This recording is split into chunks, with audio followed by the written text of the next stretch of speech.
রাঙামাটির কুতুকছড়িতে ইউপিডিএফ নেতা ধর্ম সিং চাকমাকে গুলি করে হত্যা করা হয়েছে। এই ঘটনায় আহত হয়েছে 2 নারী। এ নিয়ে বিস্তারিত জানবো। রাঙামাটি থেকে যুক্ত হচ্ছেন সহকর্মী হিমেল চাকমা।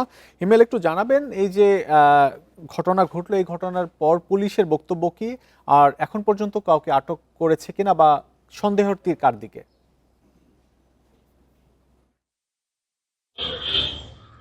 পুলিশের বক্তব্য হচ্ছে তারা ঘটনার খবর পেয়েছেন। জসিমের বক্তব্য। আর এই ঘটনায় এখনো পর্যন্ত কাউকে আটক করা হয়নি।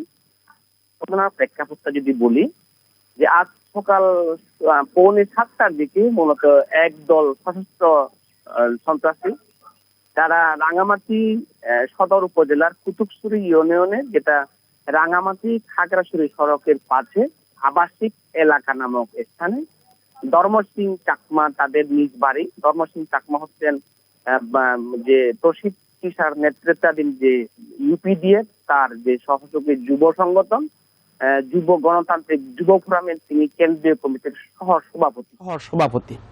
তিনি তার বাড়িতে অবস্থান করছিলেন। সকাল 6:45টার দিকে একদল সশস্ত্র গ্রুপ সেখানে গিয়েই তারা ঘেরাও করে, এবং এরপরে মূলত এই যে উপস্থিতি টের পেয়ে ধর্ম সিং চাকমা ঘর থেকে বেরিয়ে পালিয়ে যাচ্ছিলেন। এমন সময় মূলত গোলাগুলির ঘটনা ঘটে, অর্থাৎ তাকে লক্ষ্য করে গুলি ছোড়া হয় এবং তিনি ঘটনাস্থলেই কিন্তু মারা যায়। তো ডেড বডি, আমি সর্বশেষ যে স্থানীয় সোর্সের স্থানীয়দের সাথে কথা বলে আমরা জেনেছি যে ডেড বডি এখনো পর্যন্ত স্পটে রয়ে গেছে। তো আরেকটা বিষয় যে এই ঘটনায় দুইজন নারী আহত হয়েছে। দুইজন নারী, দুজনই হচ্ছে ধর্ম সিং চাকমার বোন। একজনের বয়স হচ্ছে 42 বছর, একজন হচ্ছে 31 বছর। তাদেরকে হিমেল চাকমা, আপনাকে ধন্যবাদ আমাদের সাথে যুক্ত হওয়ার জন্য।